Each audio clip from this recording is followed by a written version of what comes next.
Mister Rathore, कैसे हुए सब? डॉक्टर साहब ये हमारे अनुराग। डॉक्टर क्या है ना, कुछ लोगों में झगड़ा हो गया था। अब तो जानते हैं गांव देहात में जो लगा रहता है। मेरा बेटा जोधपुर जा रहा था कॉलेज के लिए, उसे रास्ते में गोली लग गई। अब मैं कोई रिस्क नहीं ले सकता था, इसलिए आपके पास लेके आया हूं। मुझे पता है कि मुझे आपकी बराबरी का डॉक्टर पूरी कंट्री में कहाँ ही मिलेगा। मैं इसलिए बार बार आपको कॉल कर रहा था ये फाइंड आउट करने के लिए कि आप मिल पाएंगे या नहीं। डॉक्टर उसे गोली लगे काफी टाइम हो गया है, उसका काफी खून बह गया है, आप प्लीज जाके। प्लीज, हम देख रहे हैं, आप प्लीज चिंता मत कीजिए। माधव, कुणाल हमारे साथ है, चिंता करने की कोई जरूरत नहीं है। हम इन्हें बहुत दूर से लेकर आए, पूरे रास्ते भाई का खून बह रहा था, आप प्लीज कुछ कीजिए। अगर ऐसी बात थी तो आप इनको किसी पास के अस्पताल में क्यों नहीं लेके गए? क्या कह रहे हैं आप? विक्रम सिंह राठौर का बेटा, राजघराने का बेटा किसी आम अस्पताल जाएगा जहां आम लोगों का इलाज होता है? देखिए डॉक्टर, मैंने अपनी पूरी जिंदगी जनता के लिए निछावर कर दी है। मेरा इकलौता बेटा है, इसके एग्जाम की डेट अनाउंस होने वाली है। अगर ये तब तक ठीक नहीं हुआ ना तो इसका पूरा 1 साल बर्बाद हो जाएगा। आप तो जानते ही हैं कि किंगसर जैसी जगह में अच्छे डॉक्टर टिकते ही कहाँ हैं। दुर्गा पड़ी हुई है एक अंधेरी कोठरी में और यहाँ पर भाई बहुत परेशान हो रही है, बहुत दुखी हो रही है। उसको समझ में नहीं आ रहा कि किस तरीके से वो बाहर निकले। और वहीं दूसरी तरफ अनुराग को इस चीज का पता नहीं है।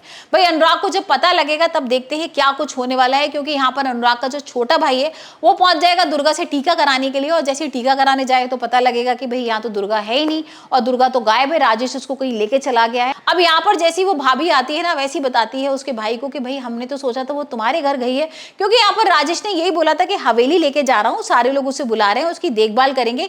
उसका सारा 1-2 महीने का सामान भी पैक करके ले गए। तो मैं तो बड़ी खुश थी कि चलो उसकी देखभाल हो जाएगी, लेकिन आप कह रहे हो कि वो तो आपके पास आई नहीं है।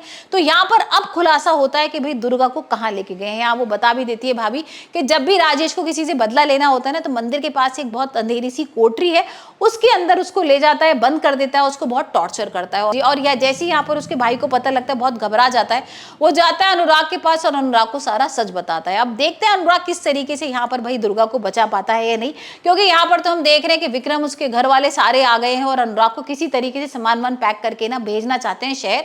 और यहाँ गांव वालों को उन्होंने अगेंस्ट भी कर दिया था। राजेश भी यही चाहता था कि किसी तरीके से अनुराग नहीं रहेगा तो दुर्गा के साथ वो कुछ भी कर सकता है। और यहाँ पर भाई विक्रम को यही लगा था कि अगर यार अनुराग नहीं रहेगा तो मैं बहुत सारी मनमानी कर सकता हूँ। अब यहाँ पर हमने देख ही लिया ना किस तरीके से पानी बाई का भी भाई सच सामने आ गया है। और पानी बाई का भाई ये सच सामने आया है कि उसका कोई एक बच्चा है जो राजघराने से, मतलब उसने किसी बच्चे को जन्म दिया था और वो इसी राजघराने का है, इन लोगों का भाई है। और अब देखते हैं कौन है वो, क्या इन्हीं के बीच में से कोई उसका बच्चा है या फिर वो उसको कहीं दूर कर दिया था और उसकी अब एंट्री होगी। लेकिन जब उसकी एंट्री होगी ना तब बहुत बड़ा धमाका होने वाला है, क्योंकि भाई पानी बाई की तो किस तरीके से सब लोग बेइज्जती कर रहे थे उनको। तो भाई बीच बीच में देखते थे ना, अनुराग ने भी बदतमीजी की थी और बोल दिया था कि आपको हमारे घर से कोई मतलब नहीं है, आप क्यों हमारे बीच में बोलती हो, और जो हमें करना होगा वही हम करेंगे। लेकिन जब उसको ये पता लगेगा कि उसका कोई भाई भी है और वो भी पानी बाई उसकी माँ है, तब देखते हैं अनुराग क्या कुछ करने वाला है।